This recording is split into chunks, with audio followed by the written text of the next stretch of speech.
এই হলো deadline communications private limited. আপনারা দেখছেন এক্সপ্রেস নিউজ, খবর নেয়, খবর দেয়।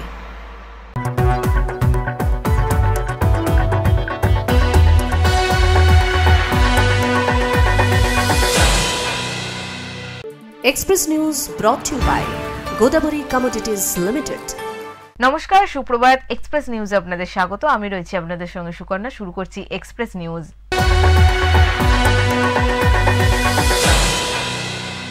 দীর্ঘদিনের জলমগ্নতার স্থায়ী সমাধানের দাবিতে হুগলি জেলার ব্যান্ডেল নলডাঙ্গা কলোনি অঞ্চলের বাসিন্দারা জিটি রোড অবরোধ করে বিক্ষোভ প্রদর্শন করেন। কাদালিয়া ২ নম্বর গ্রাম পঞ্চায়েতের অন্তর্গত এই অঞ্চলের শতাধিক বাসিন্দার বাস। দড়ি ও প্ল্যাকার্ড নিয়ে রাস্তায় নেমে আসেন এবং স্লোগান দিতে থাকেন এলাকার বাসিন্দারা। গত কয়েকদিন ধরে টানা বৃষ্টিতে নলডাঙ্গা কলোনি এলাকার পরিস্থিতি অত্যন্ত শোচনীয়। স্থানীয়দের অভিযোগ, প্রতিটি বাড়িতে নোংরা নিকাশি জল ঢুকে পড়ছে। কোথাও হাঁটু জল, কোথায় কোমর সমান জল। ঘরবন্দি হয়ে পড়েছেন সাধারণ মানুষ।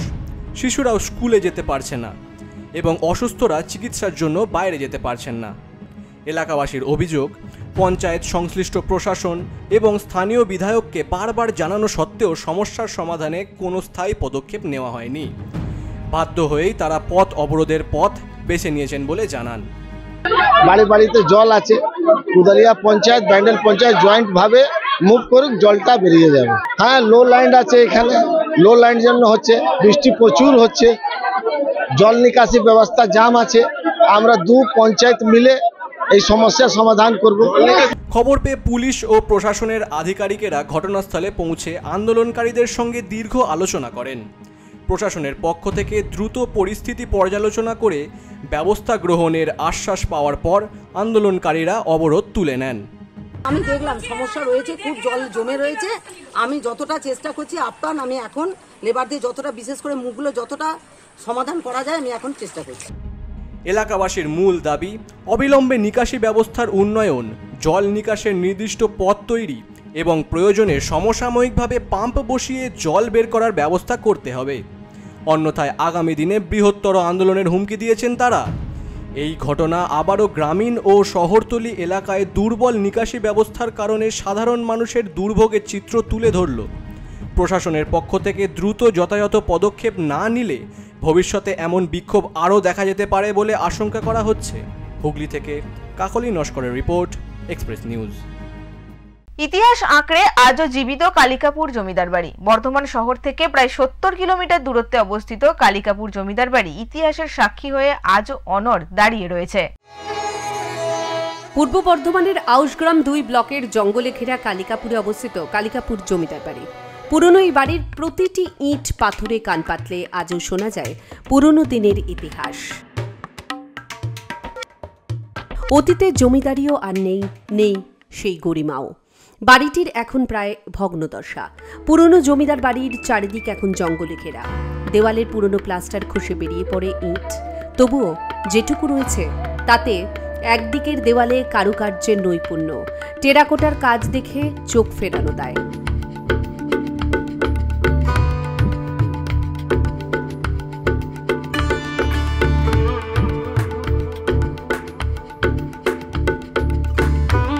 ইতিহাসের পাতা উল্টোলে দেখা যায় ৪০০ বছর আগে বর্ধমান রাজার দেওয়ান ছিলেন পরমানন্দ রায়। রাজার প্রিয় পাত্র হওয়ার সুবাদে তাঁর হাতে তুলে দেওয়া হয় কাঁকসার একটি বিরাট অংশের জমিদারিত্ব। ঘন জঙ্গল কেটে তৈরি হয় বসতবাড়ি, তৈরি হয় পুকুর, বাগান, শিব ও দুর্গা মন্দির।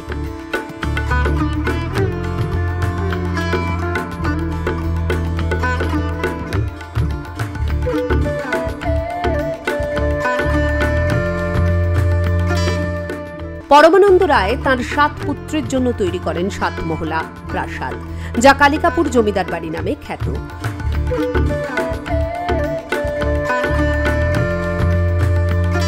কেউ কেউ বলেন এটা রাজবাড়ি, তবে না, এটা রাজবাড়ি নয়, এটা হলো জমিদার বাড়ি।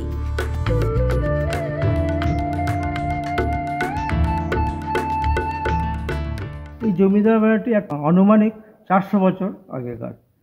তার যিনি বানিয়েছিলেন, শুরুয়াত করেছেন এখানে, তার নাম হচ্ছে পরমানন্দ রায়। তিনি বর্ধমান মহারাজার দেওয়ান ছিলেন। অ্যাকচুয়ালি আমাদের এটা জমিদার বাড়ি, এটা হচ্ছে দুর্গা মন্দির, আর পেছনে আমাদের ছিল বসতবাতি। তার 7 ছেলে ছিল, 7 ছেলের 7টা এরকম মহল আছে, এরকম উঁচু উঁচু চিলেকোঠা দেখছেন ওইরকম 7টা মহল আছে এখানে। তার মধ্যে একজন ছিলেন যে কৈলাসপতি রায়, তিনি খুব প্রভাবশালী ছিলেন এবং ভারত যখন স্বাধীনতা হয় সেই সব জমি গভর্নমেন্ট সব নিয়ে নেয়। পুরনো জাঁকজমক না থাকলেও আজও ঢাক ঢোল বাজিয়ে বোধনে দোলা করে পুকুর থেকে ঘটে করে জল আনা হয়। মন্দিরে নিত্য সেবা হয় মায়ের। কথিত আছে পুজোর সময় আগে ভিএন বসত। দেশ বিদেশের অতিথি সহ বর্ধমান রাজপরিবারের সদস্যরাও আসতেন পুজোতে। টেরাকোটার নৈপুণ্য দেখার জন্য ভিড় জমান দর্শনার্থীরা। তবে বাবার মন্দিরে শুধুমাত্র পুরোহিত ছাড়া অন্য কোনো পুরুষের প্রবেশাধিকার থাকে না। জঙ্গলে ঘেরা এই জমিদার বাড়িতেই একসময় মৃণাল সেন পরিচালিত ও নাসিরুদ্দিন শাহ শাবানা আজমি অভিনীত খণ্ডহার সিনেমার শুটিং হয়েছিল। এছাড়াও গয়নার বাক্স, গুপ্তধন রহস্য ইত্যাদি ছবির শুটিংও হয়েছে এই বাড়িতেই। গল্প কথায় ঘেরা কালিকাপুর জমিদার বাড়ি যেন পুরাতন হলেও আজও অমলিন। পূর্ব বর্ধমান থেকে সঞ্জিত কুরি রিপোর্ট, এক্সপ্রেস নিউজ। অপারেশন সিঁদুরের সাফল্যে জাতীয় পতাকা উড়িয়ে বিজয় উৎসব নদিয়ার ভারত বাংলাদেশ সীমান্তবর্তী এলাকায়। কাশ্মীরে জঙ্গি হামলার ঘটনার পর বদলার প্রত্যাশায় অপেক্ষা ছিল গোটা দেশবাসী। গভীর রাতে পাকিস্তানের ভূখণ্ডে ঢুকে পাল্টা জবাব দিয়েছে ভারত। ভেঙে দেওয়া হয়েছে জঙ্গিদের আস্তানা। ভারতীয় সেনাবাহিনীর পাল্টা জবাবে এবার উল্লাসিত হয়ে বিজয় উৎসব নদিয়ার কৃষ্ণগঞ্জ বিধানসভার ভারত বাংলাদেশ সীমান্তবর্তী এলাকায়। জাতীয় পতাকা হাতে নিয়ে বিজয় উৎসবে মাতোয়ারা হলেন সীমান্তবর্তী এলাকার বসবাসকারী মানুষ। অন্যদিকে ভারতের পাল্টা জবাবের পর সতর্কতা জারি করা হয়েছে নদিয়া সীমান্তবর্তী এলাকাগুলিতে। ইতিমধ্যে সীমান্ত এলাকায় বাড়ানো হয়েছে সেনাবাহিনীর নজরদারি। বাড়তি নজরদারিতে মুড়ে ফেলা হয়েছে সীমান্তের গুরুত্বপূর্ণ জায়গাগুলিকে। পেহেলগাঁওয়ে হামলায় সারা দেশ জুড়ে প্রতিবাদের ঝড় ওঠে। দেশের পাশে প্রতিরক্ষার ক্ষেত্রে দেশ প্রথম, দেশকে রক্ষা দায়িত্ব সাধারণ নাগরিকেরও পড়ে, শুধু সরকারের নয়। তাই আমাদেরকেও সামনে এগিয়ে আসতে হবে। সকলকে সেই আহ্বান জানিয়ে আমি এইটুকুই বলবো যে আগামী দিনে আমরা এই প্রতিজ্ঞা নিয়ে দেশের পাশে থাকব এবং দেশের যত ধরনের পরিযোজনা এবং পরিকল্পনা থাকে সেই পরিকল্পনাকে আমরা বাস্তবায়িত করব সরকারের সাহায্য করে। জঙ্গি গোষ্ঠীর গোপন ঘাঁটিগুলো গুড়িয়ে দেওয়া সেনাবাহিনীকে ধন্যবাদ জানিয়েছেন জনপ্রতিনিধি থেকে সাধারণ জনগণ ও মহিলারা। মহিলাদের দাবি, সেনাবাহিনী ও প্রধানমন্ত্রী নরেন্দ্র মোদী তাদের সিঁদুরের মর্যাদা দিয়েছেন। আগামী দিনে পাকিস্তান যদি এর পরেও শিক্ষা না নেয় তাহলে গোটা পাকিস্তানকে জঙ্গি আস্তানা বলে চিহ্নিত করে মানচিত্র থেকে মুছে দেওয়া উচিত বলেই দাবি করেছেন অনেকে।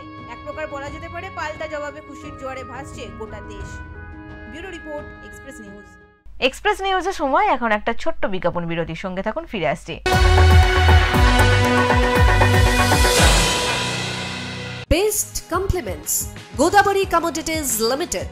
Coal mining, coal trading, coal imports, coal logistics. Godavari Commodities Limited have been in the business of coal trading since last 2 decades. Godavari Commodities Limited, address 18 NS Road, 2nd floor, Kolkata, 700001, West Bengal.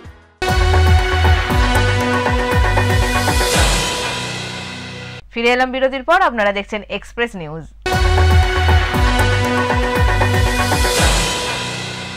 গরমের সময় প্রাণে আর মনে ঠান্ডা আমেজ এনে দেয় তরমুজ। তাই গরমে এই ফল সকলেরই বেশ প্রিয়। আর তা যদি হয় দেশি তরমুজ, তাহলে তো আর কথাই নেই। যার সেই স্বাদ তরমুজ চাষ করে চাষের নতুন দিশা দেখাচ্ছেন গোঘাটের বালিগ্রামের পঞ্চায়েত এলাকার গোয়ালসাড়া এলাকার কৃষকদের। গোঘাটের বালিগ্রাম পঞ্চায়েত এলাকার গোয়ালসাড়া গ্রাম, এখানেই প্রায় 200 থেকে 250 একর জমিতে চাষ হচ্ছে তরমুজের। তার মধ্যে গোয়ালসাড়া গ্রামের মাঠে প্রায় 40 থেকে 50 একর জমিতে চাষ হচ্ছে দেশি তরমুজ। প্রায় 20 থেকে 25 বছর ধরে গরমের সময় মাঠে এই দেশি তরমুজ চাষ করে আসছেন এখানকার কৃষকরা। তারাই জানিয়েছেন 1 বিঘা জমিতে তরমুজ চাষ করতে খরচ হয় প্রায় 20,000 টাকা। খরচ খরচা বাদ দিয়ে বেশ ভালোই লাভ থাকে তাদের। যদিও এই বছর প্রাকৃতিক দুর্যোগের কারণে ফলন কম হয়েছে, স্বাভাবিকভাবেই তাদের লাভ একটু কম হবে বলে জানাচ্ছেন কৃষকরা। গরমের সময় অন্যান্য জায়গায় প্রধানত তিল, পাট, বাদাম চাষ হয়, কিন্তু এখানকার তরমুজ চাষিরা জানিয়েছেন ওই সমস্ত চাষের তুলনায় তরমুজ চাষে লাভ বেশি। পাশাপাশি ওই সমস্ত চাষের তুলনায় তরমুজ চাষ করতে খরচ, পরিশ্রম এবং ঝামেলাও অনেকটাই কম। ফলে তরমুজ চাষের দিকেই বেশি ঝুঁকেছেন এই এলাকার চাষিরা। ও এখন বর্তমানে 1 বিঘা জমিতে 20,000 টাকা খরচ হয়ে যায়। এবছর খুবই খারাপ দশা, এবছর লাভ হবে না, লস হবে। অন্য বছর লাভ হয়ে যায়, হয়তো 20,000 টাকা খরচ করে 20,000 টাকা পর্যন্ত লাভ হয়ে গেছে অন্য বছর। এবছর হবে না, লস হয়ে যাবে এবছর। কলকাতাও যায়, কাঁথি যায়, বিভিন্ন জায়গায় যায়, মুর্শিদাবাদের থেকে যায়। আপনারা কি খুচরো ব্যবসা করেন নাকি পাইকারি? না, আমরা পাইকারি দিয়ে দিই, সব বিভিন্ন গাড়ি নিয়ে আসে, তারা নিয়ে চলে যায়। কতদিন লাগে এই তরমুজের ফলন পূর্ণ হতে? চাষিরা জানিয়েছেন গাছ রোপণ করার 55 থেকে 60 দিনের মাথায় গাছ থেকে ফল তুলে নেওয়ার মতো হয়ে যায়। একটি গাছে 3 বার ধরে ফল হয়। গাছ থেকে তরমুজ তোলার পর সেই সমস্ত তরমুজ পাইকারি হিসেবে বিক্রি করেন চাষিরা। শুধু কি তাই, তরমুজ গাছ থেকে তোলার পর মাঠ থেকেই গাড়ি বোঝাই করে দেশি তরমুজ চলে যায় রাজ্যের বিভিন্ন প্রান্তের কোনায় কোনায়। যেহেতু তরমুজ গ্রীষ্মকালের উপকারী ফল, তাই এই সময়টায় তরমুজের চাহিদাও থাকে বেশ ভালো। তরমুজ যখন আমরা তুলি একদিনে উঠে গেল, তো আমাদের অনেক মানে যে পরিশ্রম বা অনেক ঝামেলা, সেই জিনিসটা আমাদেরকে পোহাতে হয় না। অন্যান্য ফসলে যেমন ধরুন তিল আদায় করা বা বাদাম আদায় করা, বস্তা করা, তারপরে সেটাকে পাঠানো, আমাদের অনেক ঝামেলা থাকে বা বিক্রিরও একটা সমস্যা থাকে। সেক্ষেত্রে তরমুজের সমস্যাটা অনেক কম। কত মাসের ফসল এই তরমুজ? মোটামুটি 55 থেকে 65 দিনের ফসল। ধরুন মোটামুটি 55 দিন পর বা 60 দিন পর একটা ক্ষেপ উঠে যায়। প্রথম কাঠ উঠে যাওয়ার পর আবার ধরুন দিন 4-5 পরে আবার একটা ক্ষেপ ওঠে। এরা মোটামুটি ম্যাক্সিমাম 3 কাঠ ওঠে। এই চাষে শুধু যে কৃষকরাই লাভ করেন এমনটা নয়, যারা তরমুজ তোলার কাজ করেন তারাও কিছুটা লাভের মুখ দেখেন। তাদের মতে কুইন্টাল হিসেবে তারা এই তরমুজ তোলার কাজ করে থাকেন, আর তাতেই কম সময়ে ভালো রোজগার করেন তারা।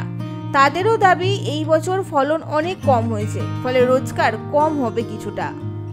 ওই মোটামুটি ধরুন কুইন্টাল হিসাবে তুলছি, দূরত্ব এবং কাছে এরকম একটা রেট করে তরমুজ নেওয়া হচ্ছে। পরিস্থিতি খুবই খারাপ, যে মাঠে মোটেই ফসল হয় না এবং আমাদেরও কাজ কম এবং চাষিদেরও অবস্থা খুবই খারাপ। যেখানে 4 টন করে মাল হতো সেখানে প্রায় আপনার 2 টন 1.5 টন করে মাল হয়। তবে কৃষকদের অভিযোগ, দীর্ঘ বছর ধরে গোয়ালসারা এলাকার কৃষকরা তরমুজ চাষের সঙ্গে যুক্ত থাকলেও তারা এই চাষের জন্য কোনো সরকারি অনুদান বা ঋণ পান না। তাদের আবেদন, ঋণ পেলে এই চাষ আরো বেশি করে করতে পারবেন, আর সেই দাবি নিয়েই তারা প্রশাসনের দ্বারস্থ হওয়ার পরিকল্পনা করেছেন। এখন দেখার তাদের দাবি মেনে সরকারের তরফ থেকে কোনো ব্যবস্থা গ্রহণ করা হয় কিনা। আরামবাগ থেকে পিন্টু লাগার রিপোর্ট, এক্সপ্রেস নিউজ। গাছের ওপর ঘর, হাতির সঙ্গে অবিরত এক নিঃশব্দ লড়াই, সেই গল্পই শোনাবো আজ। সন্ধ্যা নামতেই বদলে যায় গ্রামের চেহারা। দিনের ব্যস্ততা, জমিতে কাজ, শিশুদের কোলাহল সব থেমে যায় হঠাৎই, কারণ চারপাশে এক অজানা আতঙ্ক। রাত নামলেই যে তারা আসে, বনের দিক থেকে ধেয়ে আসে একদল অনাহুত অতিথি। তারা কাউকে চেনে না, বোঝে না ফসলের মর্ম, জানে না চাষিদের রক্ত ঘামে ভেজা মাটি মানে কি। তারা জোট বেঁধে আসা হাতির দল। এই হাতিদের সঙ্গে সরাসরি সংঘর্ষে যাওয়ার ক্ষমতা নেই গ্রামের সাধারণ মানুষদের। আর বন দপ্তরের সাহায্য যতটুকু আসে তা যেন শুধুই সান্ত্বনা। বছর 15 আগের যে ক্ষতিপূরণ ছিল আজও সেই অঙ্কেই আটকে আছে, অথচ প্রতি বছর জমির ফসল যেমন বাড়ছে তেমনি বাড়ছে ক্ষতির পরিমাণ। রাতের আধারে নামা হাতিরা ধান গাছ মারিয়ে যায়, সবজি খেয়ে ফেলে, পাকা ধান নষ্ট করে কয়েক মুহূর্তেই। ক্ষতি হয় বিঘের পর বিঘে জমির। সবার উদ্যোক্তা নিয়ে আমরা করছি। গাছের উপরে সারা বছর তো যা এলাকার যে হাতি প্রত্যেক দিন একরকম, ঠিক আছে। আমরা সেই জন্য নিজেদের মানে ফরেস্টদের তো কোনো পাত্তাই পাওয়া যায় না, তারা কোনো উদ্যোগ নেয় না। আমরা গ্রাম ভিত্তিকভাবে আমরা গাছের উপরে একটা মানে বড় বড় যে গাছগুলো আছে সেই গাছগুলোর উপরে একটা থাকার জন্য বা যাতে আমরা হাতি মানে কি বলবো ওটাকে নজরদারি চালাবার জন্য আমরা সেই ব্যবস্থা করছি। গ্রামের চাষিরা দেখলেন এভাবে চুপ করে হাত গুটিয়ে বসে থাকলে হবে না। বন দপ্তর, প্রশাসন কেউ যদি তাদের সাহায্য করতে এগিয়ে না আসে তবে নিজেদেরই কিছু একটা করতে হবে। তখনই মাথায় এলো এক অভিনব ভাবনা। গাছের ওপরে বানানো হলো ঘর, যাকে তারা বলে মাচা। এই গাছঘর তৈরি হয় সাধারণত কাঠ, বাঁশ আর দড়ির সাহায্যে। গ্রামের চারপাশে থাকা বড় গাছগুলোই হয়ে ওঠে চাষিদের গোপন ঠিকানা। দিনের বেলা গাছঘর ফাঁকা থাকে, কিন্তু সন্ধ্যার মুখে যখন রোদের আলো ম্লান হয়ে আসে, তখন একজন একজন করে উঠে যান ওই গাছের মাচায়। রাত ভোর তারা পাহারা দেন। চোখে ঘুম নেই, কানে শব্দ নেই, শুধু গভীর মনোযোগে শোনেন চারিদিকের আওয়াজ। গাছের পাতার ফাঁক দিয়ে তাকিয়ে থাকেন জমির দিকে। কখন আসবে সেই গর্জন? কখন ভেঙে পড়বে নিস্তব্ধতা? হাতির দল এলে আর দেরি করা চলে না, সঙ্গে সঙ্গে ফোন যায় গ্রামে। ওই দিক দিয়ে হাতি আসছে, আওয়াজ ওঠে মাইক আর বাঁশিতে। মুহূর্তেই সক্রিয় হয়ে ওঠে পুরো গ্রাম। লাঠি, টর্চ, ঢোল নিয়ে বেরিয়ে পড়েন সবাই। লক্ষ্য একটাই, হাতির দলকে ফেরানো, ফসলকে রক্ষা করা। এই যুদ্ধ সহজ নয়। কখনো হাতি ক্ষিপ্ত হয়ে ছুটে আসে, কখনো গাছের নিচে দাঁড়িয়ে চিৎকার করে, কিন্তু তবুও হাল ছাড়ে না গাছের বিনিদ্র রাত জেগে থাকা চাষিরা। গাছের ওপরে থাকা সেই ছোট ঘর বা মাচাই তখন চাষিদের প্রধান ভরসা। এটা শুধু একটা পাহারার ঘর নয়, এটা যেন তাদের অস্তিত্ব রক্ষার আশ্রয়। গ্রামের এক বৃদ্ধ জানান, মাটিতে থেকে পাহারা দিলে রাতের অন্ধকারে কখন হাতির মুখোমুখি হয়ে পড়েন, তাই তারা গাছে ওঠেন। এতে অন্তত নিজের প্রাণটা বাঁচে আর ফসলের বড় অংশ রক্ষা পায়। হাতি তাড়ানোর এই সংগ্রামে একেবারে যে ক্ষতি হয় না তা নয়, কিন্তু পরিমাণে কম। পরে সেই হিসেব পাঠানো হয় বন দপ্তরে, যদিও তারা জানেন ক্ষতির সামান্য অংশের টাকাই মিলবে তাদের। অসম লড়াই জেনেও ময়দান ছাড়েন না তারা। ঝাড়গ্রাম থেকে শঙ্কর বারিকের report, express news. Express news এখনকার মতো এই পর্যন্তই। চোখ রাখুন এক্সপ্রেস নিউজে। এক্সপ্রেস নিউজ, খবর নেয়, খবর দেয়।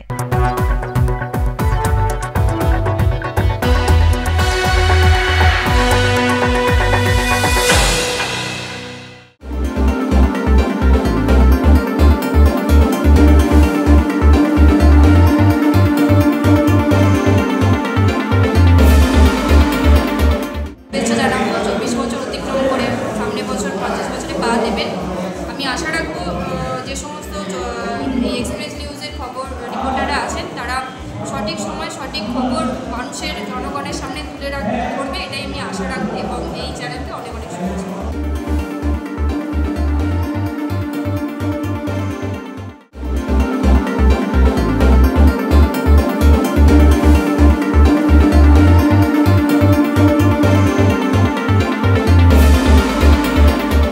নিউজের 24 বছর হয়ে গেছে, আগামী বছর রজত জয়ন্তী আছে।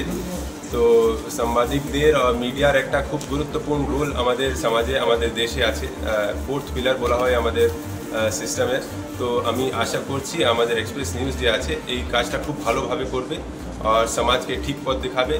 সত্যি কি আছে, মিথ্যা কি আছে সেটা তুলে ধরবে সমাজের সামনে, আর ঠিক যেভাবে একটা রিপোর্টিং করার কথা সেটা করবে। আর সমাজ আর প্রশাসনের মধ্যে একটা সামঞ্জস্য, একটা ভালো সুসম্পর্ক স্থাপিত করতে আর সমাজের উন্নয়নের জন্য যা কিছু করা যেতে পারে সাংবাদিকতার মাধ্যমে সেটা করবে, এই আশা করছি আমার তরফ থেকে, আমাদের ডিপার্টমেন্ট তরফ থেকে। All the best.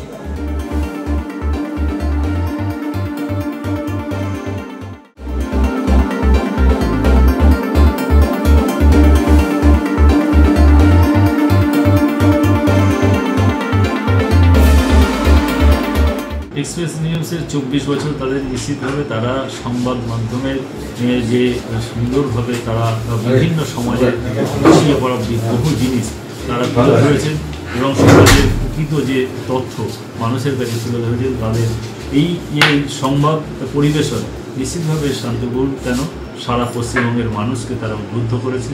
নিশ্চিত তারা এরও এগিয়ে যাক এবং তাদের সংবাদ মাধ্যমকে আমি ধন্যবাদ জানাই তারা এইভাবে মানুষের এবং সমাজের কাজ করার জন্য।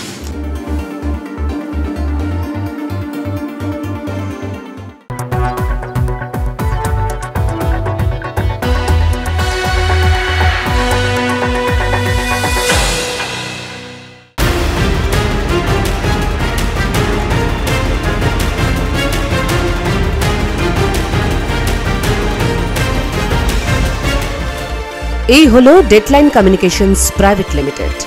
আপনারা দেখছেন এক্সপ্রেস নিউজ, খবর নেয়, খবর দেয়।